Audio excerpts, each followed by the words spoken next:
गुरुदेव भगवान की जय। प्यारे कृष्ण कन्हैया लाल की जय। श्री गीत गोविंद काव्यम तृतीयः सर्गः मुग्ध मधुसूदनः। कंसारिरपि संसार वासनाबन्ध श्रृङ्खलां। कंसारिरपि संसार वासनाबन्ध श्रृङ्खलां।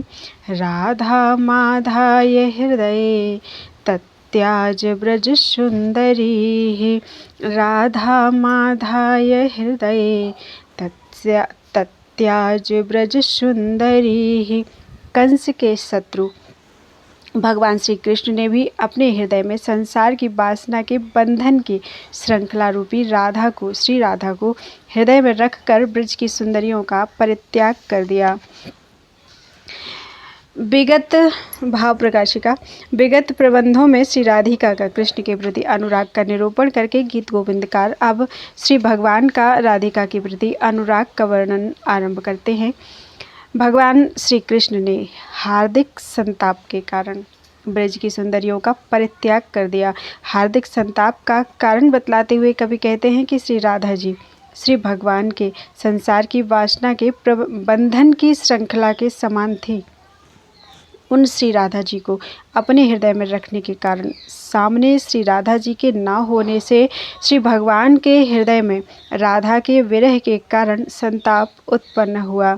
उसी संताप से संतप्त होने के कारण उन्होंने ब्रज सुंदरियों का परित्याग कर दिया। गीत गोविंद की दीपिकाकार ने संसार वासना बंध श्रृंखलाम पद की बड़ी ही अच्छी व्याख्या की है। सम्यक सार इस विग्रह के अनुसार संसार पद आनंदमय तथा ज्ञानमय मधुर रस का वाचक है। मधुर रस विषयिणी सतत प्रवृत्त रहने वाली वृत्ति ही संसार वासना है। वही श्री राधा जी श्री भगवान को अपने वश में बनाए रखने के लिए श्रृंखला के समान थी। कंसारी पद की भी व्याख्या करते हुए वे कहते हैं कम सुखम शारयति विस्तारयतीति कंसारी। अर्थात सुख का विस्तार करने वाले श्री भगवान ही यहाँ कंसारी शब्द से कहे गए हैं। किंचा कंस नामक राक्षस राज का शत्रु होने के कारण भी श्री भगवान को कंसारी कहा गया है।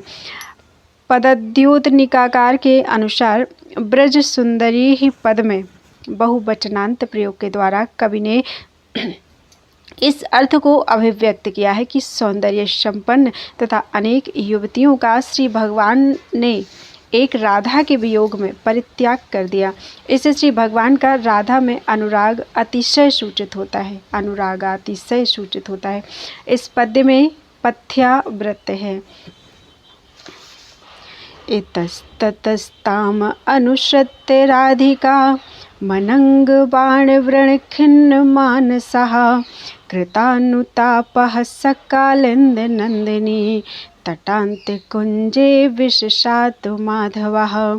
इतस्ततस्ताम अनुसृत्य राधिकाम् अनंग बाण व्रण खिन्न मानसः कृतानुतापः सकलिंद नंदिनी तटान्त कुंजे विशसाद माधवः। अनुवाद यमुना तट के कुंजों में उस राधिका का अन्वेषण करके काम के बाणों से विक्षत होकर खिन्न मन से अपने किए हुए कार्य के विषय में पश्चाताप करते हुए विषाद करने लगे। भाव प्रकाशिका श्री भगवान राधिका के विरह में काम बाणों से विक्षत हो गए थे। अतएव वे उन ब्रज सुंदरियों के समुपस्थित रहने पर भी उदास हो गए थे, क्योंकि उनकी मनः कांता श्री राधा जी वहाँ उपस्थित नहीं थी। उन्होंने सोचा कि चूंकि मैंने आज श्री राधा का समादर नहीं किया है, अतएव संभव है वह यमुना तट के कुंजों में चली गई हूँ।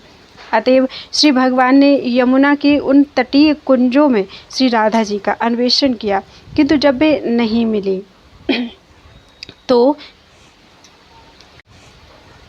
उन्होंने सोचा तो उन्हें अपने किए हुए पर पश्चाताप होने लगा। यदि मैं पहले ही श्री राधा को अनुनीत कर लिया होता मैंने, तो हो सकता था वो वहाँ से नहीं जाती। अतएव वे विषाद करने लगे। रस मंजरीकार के अनुसार माधव, यह श्री भगवान का नाम साभिप्राय है। लक्ष्मीपति माधव शब्द का शब्दार्थ है।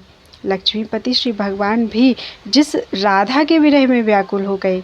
इस प्रकार इस पद के द्वारा श्री राधा का सौभाग्यातिशय ध्वनित होता है। सौभाग्य अतिशय ध्वनित होता है।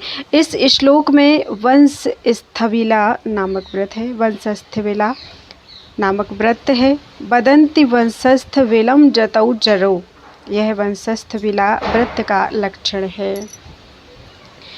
गुर्जरी राग यति तालाभ्याम गीयते। प्रबंध 7। अनुवाद, यहाँ 7वां प्रबंध गुर्जरी राग तथा यति ताल से गाया जाता है। भाव प्रकाशिका, इस काव्य के प्रत्येक सर्ग में अनेक प्रबंध हैं। प्रत्येक प्रबंध की पुष्पिका रूप से कवि 1-2 श्लोकों को लिखते हैं। उसके पश्चात गीत विशेष के द्वारा उस प्रबंध को गाया जाता है। प्रत्येक गीतों के अपने अपने राग और ताल हैं। इस गीत के भी गुर्जरी राग और यति ताल हैं। यह गीत इस गीत गोविंद काव्य के प्रारंभ से लेकर 7वां तक इस सर्ग का पहला प्रबंध है। ओम हरे।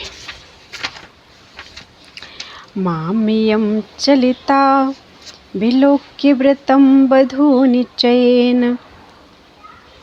मामियं चलिता विलोक्य व्रतं बधूनिचयेन। सापराधतया मयापि न वारिता अतिभयेन। सापराधतया मयापि न वारिता अतिभयेन। हरि हतादरतया गता सकुपितेव। हरि हतादरतया गता सकुपितेव। ध्रुवपदम। अनुवाद, मुझे सुंदरियों से घिरा हुआ देखकर वह चली गई। अपराध होने से अत्यंत भय के कारण मैं भी इसे रोक नहीं सका। अरे, यह आदृत न होने से क्रुद्ध सी होकर चली गई। भाव प्रकाशिका, इस पद्य में श्री भगवान अपने विषाद की अभिव्यक्ति करते हुए कह रहे हैं कि यह मुझे ब्रज सुंदरी समूह से घिरा हुआ देखकर जिस राधा के विषय में मैं चिंता कर रहा हूँ, जो मेरे हृदय में प्रेयसी के रूप में विराजमान है, वह चली गई।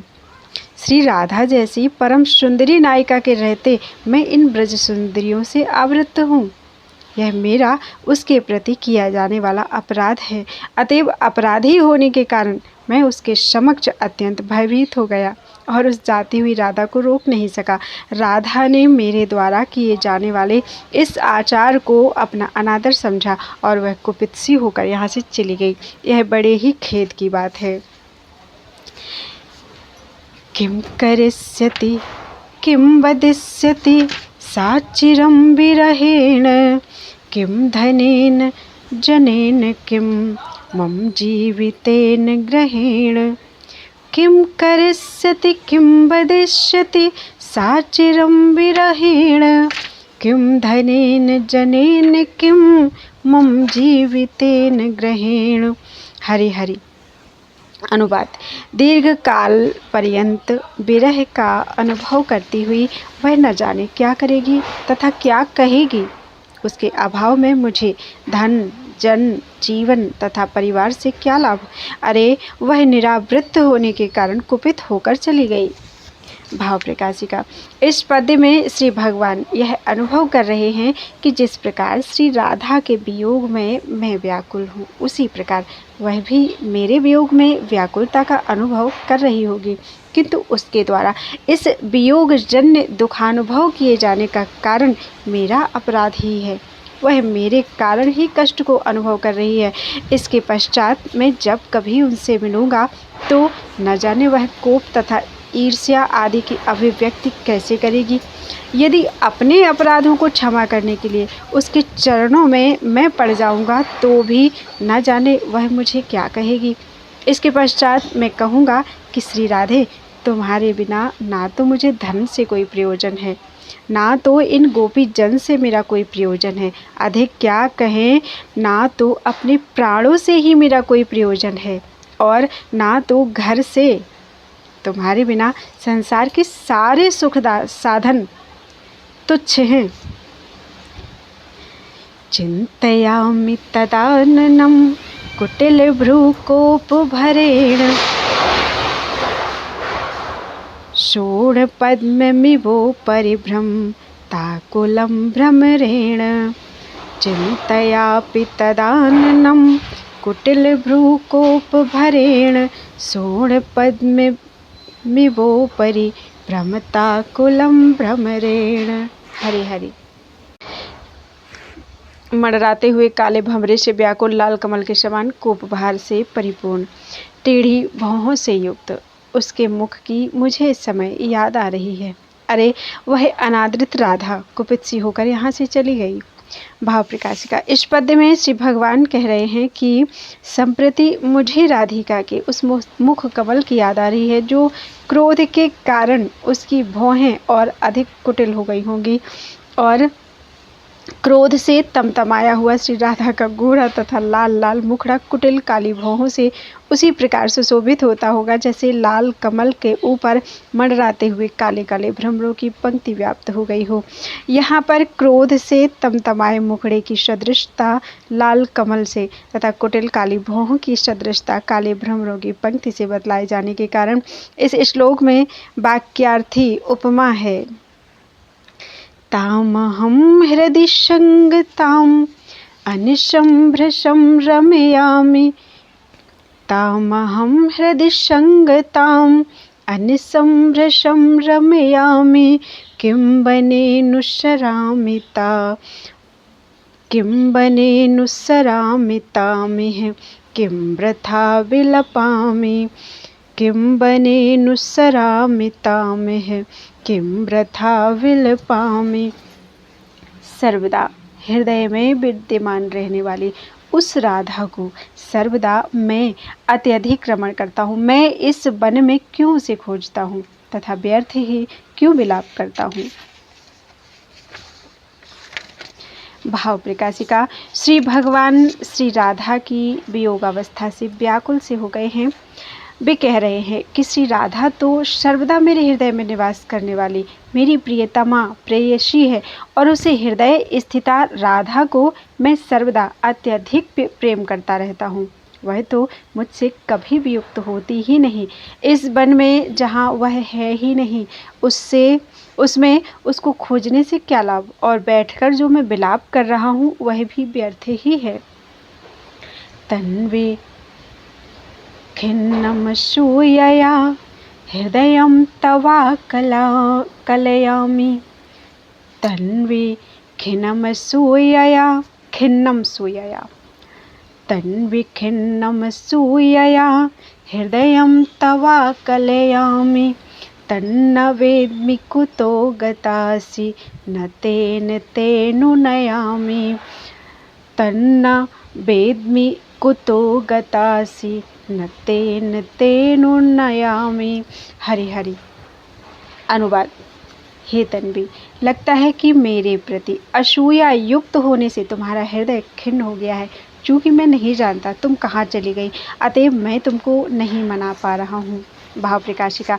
इस श्लोक में कवि श्री राधा जी के वियोग में व्याकुल श्री भगवान की उद्वेग अवस्था का वर्णन कर रहे हैं। श्री भगवान उद्विग्न हैं। वे अपने समक्ष ही विद्यमान श्री राधा को मानकर श्री राधा को तन्वी पद के द्वारा संबोधित करते हुए कह रहे हैं कि श्री राधे, लग रहा है कि मेरे प्रति तुम्हारा असूया का भाव होने के कारण तुम्हारा हृदय खेद युक्त हो गया होगा क्योंकि तुम यहाँ से कहीं अन्यत्र चली गई हो। यदि ऐसा नहीं होता तो तुम क्यों चली जाती, किंतु मैं तो यह भी नहीं जानता कि तुम कहाँ गई अतएव मना भी नहीं पा रहा हूँ। यदि मैं जानता कि तुम कहाँ गई हो तो मैं तुम्हारे पैर छूकर तुम्हें मना लेता। यह अर्थ न तेन पढ़ने से सहज ही ज्ञात हो जाता है। इस पद्य का अनेक प्रकार से तोड़ मरोड़ कर रसिक प्रियकार ने अनेक प्रकार के अर्थों को अभिव्यक्त करने का प्रयास किया है। अतएव उन समस्त अर्थों को रसिक प्रिया में ही देखना चाहिए। अगला श्लोक। दृश्यसे पुरतो गता गतमेव मे विदधासि किं पुरेव ससंभ्रमं परिरंभणं न ददासि। दृश्यसे पुरतो गता गतमेव मे विदधासि किं पुरेव ससंभ्रमं परिरंभणं न ददासि। हरि हरि। अनुवाद। हे प्रिय, मेरे समक्ष आती जाती सी हुई, मेरे समक्ष आती जाती सी हुई तो तुम दिखलाई देती हो, आती जाती सी तो दिखलाई देती हो। क्या कारण है कि पहले के ही समान तुम सहसा मेरा आलिंगन नहीं करती। भाव प्रकाशिका। विरही पुरुष की उद्विग्न अवस्था जब चरम काष्ठा को छू लेती है तो उस समय उसकी भावना इतनी प्रबल हो जाती है कि उसे लगता है कि उसका प्रेमास्पद उसके सामने विद्यमान हो। ठीक यही स्थिति संप्रति श्री भगवान की हो गई है। वे श्री राधा के विप्रयोग के कारण इतने व्याकुल हो गए हैं कि उनकी भावना साक्षात कृतावस्था को पहुंच गई है। उन्हें लगता है कि श्री राधा जी उनकी आंखों के समक्ष हों।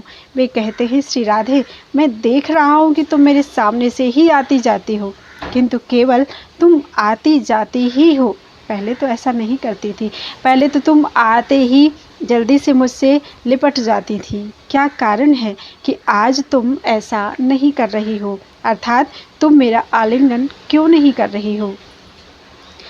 क्षम्यताम परम कदापि तवेदृशं न करोमि, क्षम्यताम परम कदापि तवेदृशं न करोमि। देहि सुंदर दर्शनमं मनमथेन दुनोमि, देहि सुंदरी दर्शनं मम मनमथेन दुनोमि। क्षम्यताम परम कदापि तवेदृशं न करोमि, देहि सुंदरी दर्शनं मम मनमथेन दुनोमि। हरि हरि। हे सुंदरी, क्षमा करो, अब कभी भी ऐसा कार्य नहीं करूँगा। मुझे दर्शन दो, मैं एक काम से पीड़ित हो रहा हूँ। भाव प्रकाशिका। इस पद्य में कवि श्री भगवान की उद्वेग अवस्था की चरम सीमा का वर्णन कर रहे हैं। श्री भगवान की आंखों के समक्ष मानो श्री राधा विद्यमान हो। उन्हें लग रहा है कि श्री राधा उनके सामने से आ जा रही हैं, किंतु कुपित होने के कारण पहले के समान वे उनका आलिंगन नहीं कर रही हैं। अतएव वे अपनी गलती को स्वीकार करते हुए कहते हैं कि श्री राधे, मुझे क्षमा करो, जो कुछ हो गया है उसे भूल जाओ, भविष्य में मैं इस प्रकार का अपराध नहीं करूँगा। हे सुंदरी, तुम मुझे अपना दर्शन दो, मेरी आंखों से ओझल मत हो। तुम्हारे वियोग में कामदेव मुझे दुख दे रहे हैं। इस प्रकार गीत में वर्णित नायक भगवान श्री कृष्ण धीर ललित नायक हैं तथा परस्पर अनुराग जनित विप्रलंब श्रृंगार इस गीत का प्रधान रस है। वर्णितम जयदेवकेन हरेरिदं प्रवीणेन, वर्णितम जयदेवकेन हरेरिदं प्रवीणेन, किंदुबिल्व समुद्र संभव रोहिणी रमणेन, किंदुबिल्व समुद्र संभव रोहिणी रमणेन। वर्णितं जयदेवकेन हरेरिदं प्रवीणेन, किंदुबिल्व समुद्र संभव रोहिणी रमणेन। हरि हरि। अनुवाद। किंदु बिल्व नामक ग्राम रूपी समुद्र से उत्पन्न भगवत भक्त जयदेव नामक चंद्रमा के द्वारा यह वर्णन किया गया। भाव प्रकाशिका। इस पद्य में श्री जयदेव कवि कह रहे हैं कि इस पूर्व गीत का वर्णन भगवत भक्ति परायण किंदु बिल्व ग्राम में उत्पन्न जयदेव कवि ने किया। यह ग्राम बहुत बड़ा है, अतएव उसमें समुद्रत्व का आरोप किया गया है। जिस प्रकार समुद्र से चंद्रमा उत्पन्न हुआ, उसी प्रकार इस किंदु बिल्व नामक ग्राम में जयदेव नामक कवि उत्पन्न हुए। इसलिए श्री जयदेव कवि का एक नाम पीयूष वर्ष है। पीयूष वर्ष भी चंद्रमा का ही नाम है। रोहिणी रमण श्री चंद्रमा का ही नाम है। अपनी पीयूष वर्ष नामक उपाधि की ओर संकेत करते हुए कवि अपने को रोहिणी रमण बतला रहे हैं, ऐसा प्रतीत होता है। अगला श्लोक। हृदि विसलताहारो नायं भुजंगम नायकः, हृदि विसलताहारो नायं भुजङ्गमनायकः कुवलयदलश्रेणी कंठे न सगरलद्युतिः कुवलयदलश्रेणी कंठे न सागरलद्युतिः मलयजर्जो नेदं भस्म प्रिया रहिते मयि मलयजर्जो नेदं भस्म प्रिया रहिते मयि प्रहरनाहर भ्रांत्या अनंग क्रोधा किमुधावशे प्रहरना हर भ्रांत्या अनंग क्रोधा किमुधावशे। हे कामदेव, भ्रम से मेरे ऊपर प्रहार ना करो। क्यों क्रोध करके दौड़े आ रहे हो? क्यों क्रोध करके दौड़ रहे हो? मेरे हृदय पर सर्पराज नहीं, यह तो मृणाल हार है। गले में विष की कांति नहीं, अपितु नील कमल की माला है। प्रिया विहीन मेरे शरीर पर यह भस्म नहीं, चंदन का रज है। भाव प्रकाशिका। प्रियतमा राधा के विरह में काम के बाणों से श्री भगवान का अंतःकरण विद्ध हो गया है। उन्हें लग रहा है कि यह कामदेव मुझे ही शंकर समझ लिया है, अतएव मुझ पर बाणों का प्रहार कर रहा है। भगवान शंकर ने अपनी तृतीय नेत्र की अग्नि से कामदेव को जला दिया था, तब से उनका नाम अनंग हो गया। श्री भगवान कह रहे हैं कि हे कामदेव, भगवान शंकर तो सर्वदा प्रियतमा के साथ रहते हैं। मैं अपनी प्रियतमा श्री राधा से रहित हो गया हूँ, अतएव शंकर जी के भ्रम से अपना बैर साधने के लिए प्रहार ना करो। क्यों व्यर्थ ही क्रोध करके मेरे ऊपर प्रहार करने के लिए दौड़ रहे हो? मेरे हृदय पर यह सर्पराज वासुकी नहीं है, अपितु यह मृणाल दंड का हार है। मृणाल दंड का हार है, जिससे कि प्रियतमा के विप्रयोग से उत्पन्न संताप शांत हो सके। मेरे गले में यह नील कमलों की पंक्ति है। विषपान करने से उत्पन्न यह विष की नीली कांति नहीं है कि मुझे शंकर समझ रहे हो। मैं प्रियतमा के विप्रयोगजन्य संताप को दूर करने के लिए अपने शरीर पर चंदन लगा रहा हूँ, जो सुखकर चंदन के रूप में परिणत हो गया है। यह भस्म नहीं है कि मुझे तुम शंकर समझ रहे हो। हरिणी व्रत, अपहनुति अलंकार तथा विप्रलंभ श्रृंगार इस श्लोक की विशेषताएं हैं, किंतु रस मंजरीकार के अनुसार इस श्लोक में भ्रांतिमान अलंकार है। पाणौ मा कुरुचोत सायकम अमुम्मा चापमारोपये क्रीड़ा निर्जित विश्व मूर्छित जनाघातेन किं पौरुषम तस्या एव मृगीदृशो मनसिज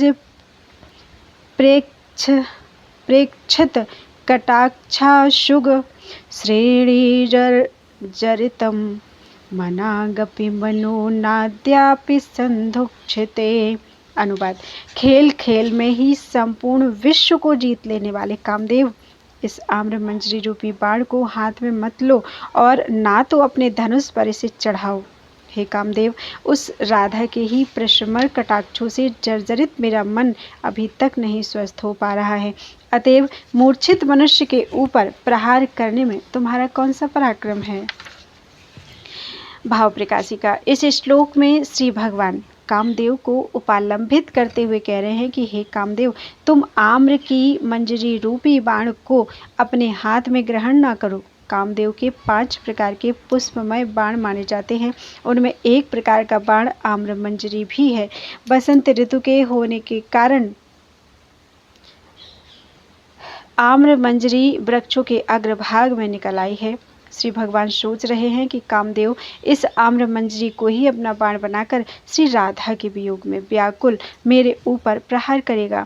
अतएव उसे रोकते हुए श्री भगवान यह कह रहे हैं कि इस रसाल मंजरी रूपी बाण को तुम अपने हाथ में ग्रहण ना करो।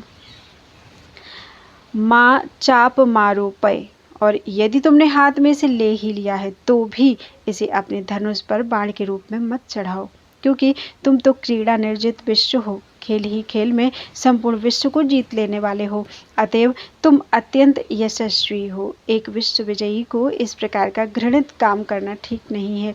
इससे तो तुम्हारी अपकीर्ति मात्र होगी, क्योंकि मैं तो एक मूर्छित व्यक्ति हूँ। श्री राधा के वियोग से मैं मूर्छित हो गया हूँ, अतएव मृत तुल्य हो गया हूँ। और तुम्हारे जैसा वीर किसी मरे को मारने लगे तो यह तुम्हारा अपयश होगा। मुझे मारने में कौन सा पराक्रम होगा तुम्हारा। मन सृज, इस संबुद्धि पद से श्री भगवान कह रहे हैं कि तुम तो मेरे ही मन से उत्पन्न हुए हो। जो जिससे उत्पन्न हो और उसी को मारने लग जाए, यह उचित कर्म नहीं है। जिस श्री राधा के लिए तुम मेरे ऊपर बाणों का प्रहार करना चाह रहे हो, उसी श्री राधा के पृष्ठमल कटाक्षपात रूपी बाणों से मेरा मन क्षुब्ध हो गया है और अभी भी स्वस्थ नहीं हो पा रहा है। वह तो स्वयं श्री राधा के कटाक्ष बाणों से घायल है। उस घायल मन को और घायल करना ठीक नहीं है। शार्दूल, विक्रीडित छंद तथा आक्षेप अलंकार इस श्लोक की विशेषताएं हैं। भ्रूपल्लवं धनुरपांग तरंगितानि बाणागुणाः श्रवणपालिरिति स्मरेण। भ्रूपल्लवं धनुर्पांग तरंगितानि बाणागुणाः श्रवणपालिरिति स्मरेण। तस्यामनङ्गजयङ्गं देवताया मस्त्राणि निर्जित जगन्ति किमर्पितानि। थोड़ा सा श्लोक हमसे बन नहीं रहा है, फिर से ट्राई करते हैं। भ्रूपल्लवं धनुर्पांग तरंगितानि बाणागुणाः श्रवणपालिरिति स्मरेण। तस्यामनङ्गजयजङ्गम देवतायां स्त्राणि निर्जित जगन्ति किमर्पितानि। अनुवाद। भ्रू पल्लव रूपी धनुष, कटाक्षपात तरंग रूपी बाण तथा कर्णपाली रूपी मौरवी, इन संपूर्ण अष्टविद्या के साधन रूपी उपकरणों को कामदेव ने संपूर्ण विश्व का विजय करके अपनी विजय के जंगम देवता राधा में ही स्थापित कर दिया क्या। भाव प्रकाशिका। जब भगवान श्री कृष्ण श्री राधा में कामबाण समूह का आरोप करते हुए कहते हैं कि कामदेव ने संसार को जीत लेने वाले अस्त्रों का उस श्री राधा में ही विक्षेप कर दिया है क्या। तत् शब्द यहाँ पर पूर्वानुभूतत्व का वाचक है, अर्थात जिस राधा के विप्रयोग में मैं व्याकुल हूँ, जो राधा मेरी मनः कांता है, उसी राधा में कामदेव ने जगत विजय के साधन उपकरणभूत अस्त्रों को निक्षिप्त कर दिया है क्या। यह तस्याम पद के द्वारा सूचित किया गया है। श्री राधा की दूसरी विशेषता यह बतलाई गई है कि वे अनंग जय जंगम देवता हैं, अर्थात कामदेव जगत विजय प्रदान करने वाले चलते फिरते देवता है। उसी राधा रूपी देवता से अस्त्रों को प्राप्त करके कामदेव ने जगत का विजय किया। पुनः उद्देश्य की पूर्ति हो जाने के पश्चात उसने उसी देवता को उन अस्त्रों को समर्पित कर दिया। कामदेव के उन जगत विजय के साधनभूत अस्त्रों का निर्देश करते हुए श्री भगवान कहते हैं, भ्रू पल्लवम धनुः। श्री राधा के काले काले भ्रू पल्लव ही कामदेव का धनुष हैं। भौहों के नीले तथा स्निग्ध होने के कारण उनमें पल्लवत्व का तथा उसमें टेढ़ापन होने के कारण धनुष का आरोप किया गया है। श्री राधा के अपांग तरंग ही कामदेव के बाण हैं, अर्थात कटाक्षपात ही बाण का काम करते हैं। जिस प्रकार बाण लक्ष्य के भेदक होते हैं, उसी प्रकार ये श्री राधा के अपांग तरंग भी मेरे मन का भेदन करने में समर्थ हैं, तथा श्री राधा जी भी श्रवणपाली ही कामदेव के धनुष की डोरी हैं। इस प्रकार श्री भगवान श्री राधा के तत्त कामाविष्कार समर्थ अवयवों में कामदेव के तत्त अष्टविद्या साधनोपकरणों की उत्प्रेक्षा कर रहे हैं। इस श्लोक में गेया वसंत तिलका तबझा जगौगः, इस लक्षण के अनुसार वसंत तिल का वृत्त तथा उत्प्रेक्षा एवं रूपक अलंकारों की संसृष्टि है। अगला श्लोक। भ्रूचापे निहितः कटाक्ष विशिखो निर्मातु मर्म व्यथाम्। भ्रूचापे निहितः कटाक्ष विशिखो निर्मातुमर्म व्यथां श्यामात्मा कुटिलः करोतु कबरीभारोऽपि मारोद्यमम् श्यामात्मा कुटिलः करोतु कबरीभारोऽपि मारोद्यमम्। मोहं तावदयं च तन्वी तनुतां बिम्बाधरो राघवान् मोहं तावदयं च तन्वी तनुतां बिम्बाधरो राघवान् सद्वृत्तः स्तनमण्डलस्थौ कथं प्राणैर्मम क्रीडते सद्वृत्तः स्तनमण्डलस्थौ कथं प्राणैर्मम क्रीडते। अनुवाद। भ्रकुटी रूपी धनुष पर आरोपित कटाक्षपात रूपी बाण मेरे हृदय को व्यथित करे। काले काले घुंघराले ये तुम्हारे केश पास मुझे मारने का प्रयास करें तथा तुम्हारे बिंब फल के समान लाल लाल ओष्ठ मुझे मोहित भी करें, किंतु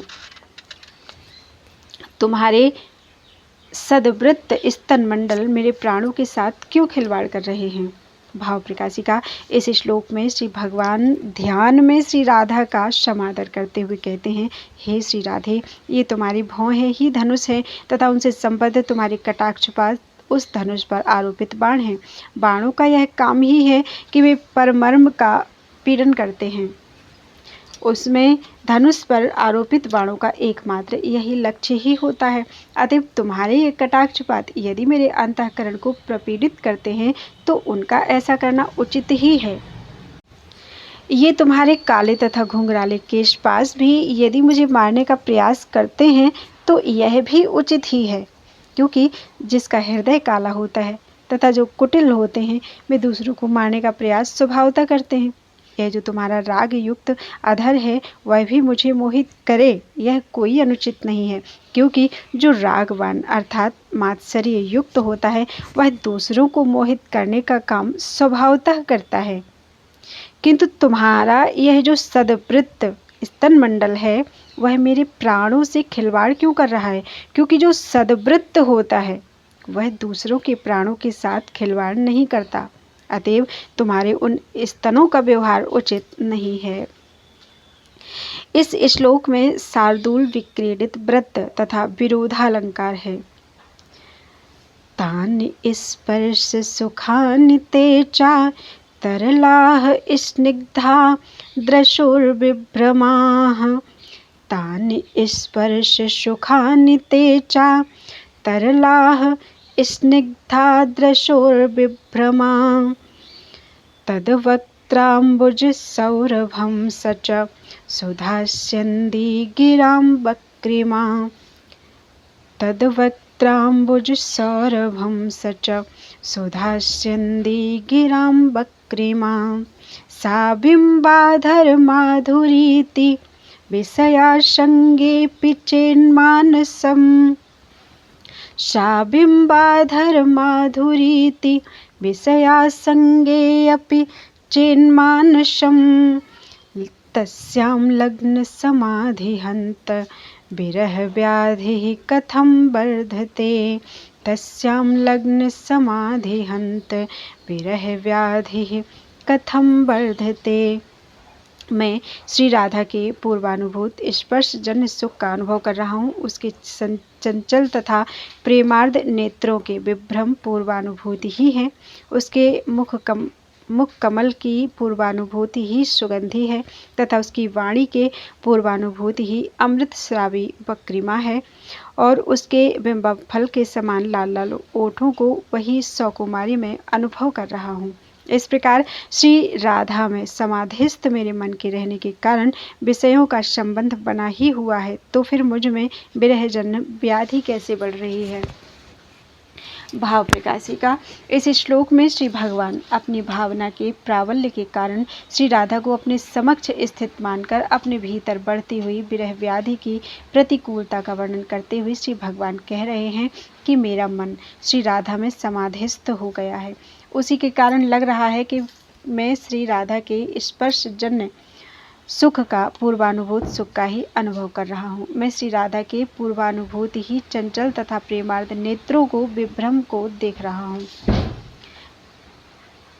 समाधि में प्रत्यक्षायमाणा श्री राधा के मुखकमल की पूर्वानुभूति ही सुगंधी है। श्री राधा की वाणी की पूर्वानुभूति ही अमृत श्रावणी वक्रिमा है तथा बिंबाधर की वही पूर्वानुभूत माधुरी है। इस प्रकार मेरे मन का संबंध पूर्वानुभूत विषयों से ही बना हुआ है। रूप, रस, गंध, स्पर्श तथा शब्द, इन पांचों प्रकार के विषयों का संबंध मेरे साथ बना हुआ है। ऐसी स्थिति में न जाने किस प्रकार से विरहजन्य व्याधि बढ़ रही है। इस श्लोक में शार्दूल, विक्रीडित व्रत, समुच्चयालंकार तथा विप्रलंब श्रृंगार है। तिर्यक कंठ विलोल मौलित, तिर्यक कंठ विलोल मौलि, तरलोत्त संशय वंशोच्चर, दीप्त स्थान कृतावधान, ललना लक्षैर्न संलक्षिताः, सम्मुग्धे मधुसूदनस्य मधुरे राधा मुखेन्दौ सुधा, सारे कंदलिताश्चिरं ददतु वह क्षेमं कटाक्षोर्मयः। इति श्री जयदेव कृतो श्री गीत गोविंदे मुग्ध मधुसूदनो नाम तृतीय सर्गा। अनुवाद। जो स्नेहातिरेक के कारण श्री राधा जी के मनोहर तथा अमृतमय मुखचंद्र पर स्थिर हो गई थीं, बांसुरी के दीप्त उच्चारण स्थान पर ध्यान लगाए रखने के कारण जिन्हें लाखों गोपियां देख भी नहीं पाईं, उन तिरछे कंठ वाले तथा चंचल मुकुट एवं कुंडल वाले भगवान श्री कृष्ण के कटाक्षपात की ऊर्मियां आप सभी का कल्याण करें। इस प्रकार से जयदेव कवि प्रणीत गीत गोविंद काव्य में मुग्ध मधुसूदन नामक तृतीय सर्ग पूर्ण हुआ। भाव प्रकाशिका। यह गीत गोविंद काव्य के तीसरे सर्ग का अंतिम श्लोक है। इस श्लोक में जयदेव कवि पाठकों तथा श्रोताओं को आशीष प्रदान करते हुए कह रहे हैं कि श्री भगवान के कटाक्षपात की वे ऊर्मियां जो स्नेहातिशय के कारण श्री राधा जी के मनोहर तथा अमृतमय मुखचंद्र पर स्थिर हो गईं, वे आप सभी का कल्याण करें। श्री राधा जी के मुखड़े के मनोज्ञत्वातिशय को बतलाने के कारण उसे सम्मुग्ध शब्द से विशेषित बतलाया गया है। मधुर पद के द्वारा श्री राधा जी के मुखमंडल को अमृत आदि से भी अधिक मधुर बतलाया गया है, अथवा सम्मुग्धे तथा मधुरे, इन दोनों पदों के द्वारा श्री राधा जी के मुखमंडल के मोहकत्वातिशय तथा माधुर्यातिशय को बतलाया गया है, जिसके कारण श्री भगवान भी उनके मुखमंडल को बड़े ही चाव से देखते हैं। सुधा सारे, इस विशेषण के द्वारा श्री राधा जी के मुख को अमृतमय बतलाया गया है। जिस प्रकार चंद्रमा आह्लादक होता है, उसी प्रकार भगवान श्री कृष्ण को आह्लादित करने के कारण उसमें चंद्र का अध्यारोप किया गया है। यद्यपि श्री भगवान श्री राधा जी के मुखमंडल को एकटक देख रहे थे, किंतु गोपियां श्री भगवान की इस क्रिया को नहीं देख सकी, क्योंकि उस समय श्री भगवान अपनी बांसुरी के दीप्ति स्थान से सुर बजा रहे थे और सभी गोपियां जो श्री भगवान को आवृत किए हुए थीं, उन सबों का ध्यान श्री भगवान के उसी बांसुरी के तान पर लगा था। वे उसके ही श्रवणजन्य आनंद में मगन थी। उस समय श्री भगवान की मुख मुद्रा का वर्णन करते हुए श्री जयदेव कवि कहते हैं, तिर्यक कंठ विलोल मौलित, तिर्यक कंठ विलोल मौलित तरलोत्तम सस्य। अर्थात उस समय श्री भगवान अपनी ग्रीवा को तिरछा किए हुए थे, उनके मुकुट तथा कर्णाभरण चंचल हो रहे थे। यद्यपि मौली शब्द मुकुट तथा सिर दोनों का वाचक है, किंतु मुरली बजाते समय सिर का ना हिलना ही मुरली वादक की दक्षता मानी जाती है। सिर का हिलना मुरली वादक का दोष है। श्री भगवान मुरली वादन की क्रिया में परम निपुण थे, अतएव उनका सिर तो नहीं हिल रहा था, किंतु उनके मुकुट और कर्णाभरण चंचल हो गए थे। शार्दूल, विक्रीडित व्रत तथा रूपक अलंकार, ये दोनों इस श्लोक की विशेषताएं हैं। इस प्रकार गीत गोविंद काव्य के मुग्ध मधुसूदन नामक तृतीय सर्ग की भाव प्रकाशिका व्याख्या पूर्ण हुई। बोलो वृंदावन बिहारी लाल की जय। तीसरा सर्ग पूरा हो चुका है।